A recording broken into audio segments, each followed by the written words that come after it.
الرحيم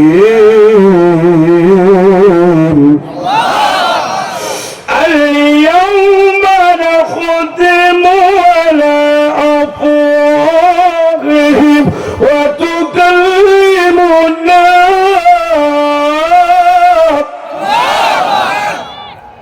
أيديهم وتشهد أرجلهم بما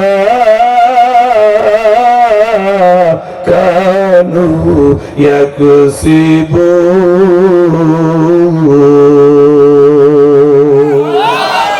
يا ভাই আমার আল্লাহ সুবহানাহু ওয়া তাআলা বলে দিলেন কথা আগে এবং পরে বলতে হলে একটু সাবধানে বলা লাগবে জোরে বলেন ঠিক কি না বলে ফেললেই কি সব সমস্যার সমাধান হয় না কে কখন মারা যায় কেউ জানে না কিন্তু আমার কাকা বলল এই বছর 5 বছর আরো 5 বছর আরো 5 বছর মানুষ বাঁচে কয় বছর ওই বছরই শেষ কাকা জোরে বলেন ঠিক না চোখেরই লোকে তুমি হতে পারো না চিরতরে বন্ধ হবে তোমারই নিঃশ্বাস হবে আলাম তোমারই নাম হবে আলাম তোমারই নাম মসজিদের মাইকে বাড়ি আলা নাই রে বাড়ি নাই রে দুরি আতে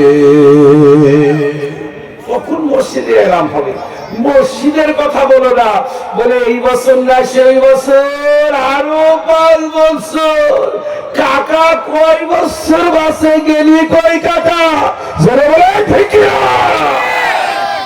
চিরকাল মানুষ বেঁচে থাকতে আশায় এটা তুমি যেরকম ভাবো আমরাও ভাবি চিরকাল চেয়ারে থাকা যায় না এটাও বিশ্বাস করা দরকার ছিল যারা বলে ঠিক না কাকারে সব হারাইয়া সব রেখে কোথায় গেলে কাকা এটা আপনাদের ক্ষেত্রে বলতে চাই বাংলাদেশের তৌহিদি চরম ভাবে আমরা লজ্জিত যে এই সব মানুষগুলো তোমরা কয়েকদিন আগেও ছেড়ে বাদ আর এখন কি জানো বলে বিড়াল ওরা 500 বছর বাঁচতে ইচ্ছা করে কিন্তু 500 বছর বাঁচা তো এটা ইমানি লক্ষণ না রে বাবা জোরে বলে ঠিক না ইমানি লক্ষণ না ইমানি লক্ষণ যারা মরবে তাদের পরিবার পরিজনের উপরে সালাম দেবে কে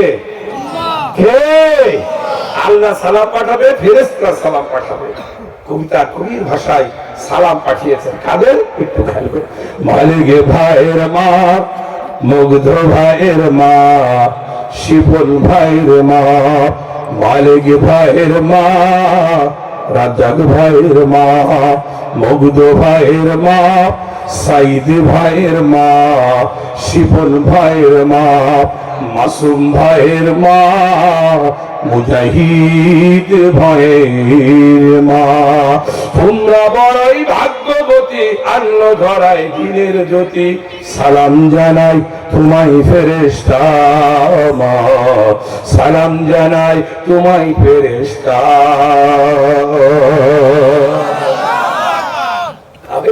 আমাদের জীবন ধন্য আমাদেরকে খারাপ করার চেষ্টা করেছে আমাদের চুঙ্গি বানানো হয়েছে আমাদের অবধর্ত বানানো হয়েছে সমাজে বঞ্চিত করা হয়েছে অপমানিত করা হয়েছে আল্লাহ আমাদের সম্মান দিয়ে তোমাদের ওই অসম্মানে আমাদের যায় আসে নাই ধরে বলে ঠিক না আমরা জাতিতে কি মুসলিম ধরে বলেন কি মালিক ভাইয়ের মা রাজ্জাক ভাইয়ের মা শিপন ভাইয়ের মা মাসুম ভাইয়ের মা মুগ্ধ ভাইয়ের মা আবরার ভাইয়ের মা সালাউদ্দিন ভাইয়ের মা তোমরা বড়ই ভাগ্যবতী আন্ন ধরায় দিনের জ্যোতি সালাম জানাই তোমায় ফেরেশতা মা সালাম জানাই তোমায় ফেরেশতা কেউ হারিয়ে ভাই আবার কেউ হারিয়ে ছেলে কেউ হারিয়ে দিনের সাথী নিঃস্ব এ ধরা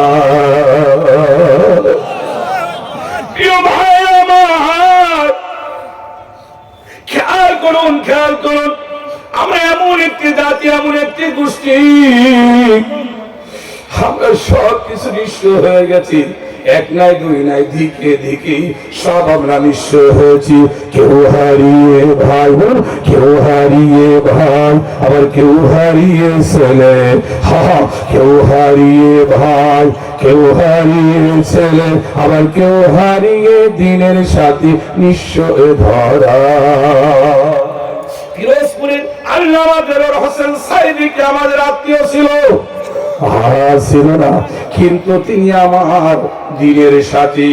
কেউ হারিয়ে ছেলে, আবার কেউ হারিয়ে ভাই, কেউ হারিয়ে দিনের সাথী নিঃস্ব ধরা। প্রিয় ভাইরা আমার, আমরা সকলে একদিন চির বিদায় হয়ে যাব। ওই বিদায় হওয়ার আগে দিয়ে আমরা ঈমান নিয়ে বাঁচতে চাই, ঈমান নিয়ে লড়তে চাই। যেমনি ভাবে গোটা 16 বছর ধরে ঈমান নিয়ে আমল নিয়ে বাঁচতে চেয়েছি, মরতে চেয়েছি, মাথা নত করা হয় নাই। আগামী দিনেও কারোর সঙ্গে মাথা নত করা হবে না। রাজিয়াছেন কে কে? হাত তুলে রাখো। মাথা নত করা জাত তো আমরা না, আমরা জাতীয় মুসলিম জন্য বলেন ঠিক না? কি কথা! আমার দেশ সোনার বাংলাদেশ, সার্বভৌমত্ব বাংলাদেশ। 71 সালে হাজার হাজার মানুষের সাথে লড়াই করে 30 লক্ষ শহীদের বিনিময় এ দেশ পেলাম, স্বাধীন পেলাম। আর আমরা তো ভারত পার্শ্ববর্তী রাষ্ট্র, আমাদের চোখ রাঙায় আর বলে আমরা কিছু না দিলে তোরা না খেয়ে মরবি। তোর আলু বিক্রি করে কোন বলে ঠিক না? আলু কি আমরা আনিচ্ছি? বলে আনিচ্ছি। তোর আলু বাদেও যে বাংলাদেশ চলতে পারে, কিন্তু তোমাদের আলু রাস্তাঘাটে পড়ছে, পচে গলে নষ্ট হচ্ছে। বলে ঠিক না? টাকা দিয়া পচা আলু কিনে কিনে বাংলাদেশের অনেক কিছু ঘাটতি হয়েছে। তোর আলু আর চাই না।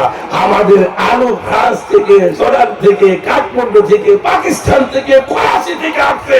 আগামী দিন বাংলাদেশ, কুয়ারের বাংলাদেশ, আগামী দিন স্বয়ং সম্পূর্ণ অর্থনীতি পূর্ণ একটি বাংলাদেশ। বলে ঠিক না? কারোর কাছে মাথা নত করা জাতি আমরা না। আমরা যুদ্ধ করবার সবসময় প্রস্তুত।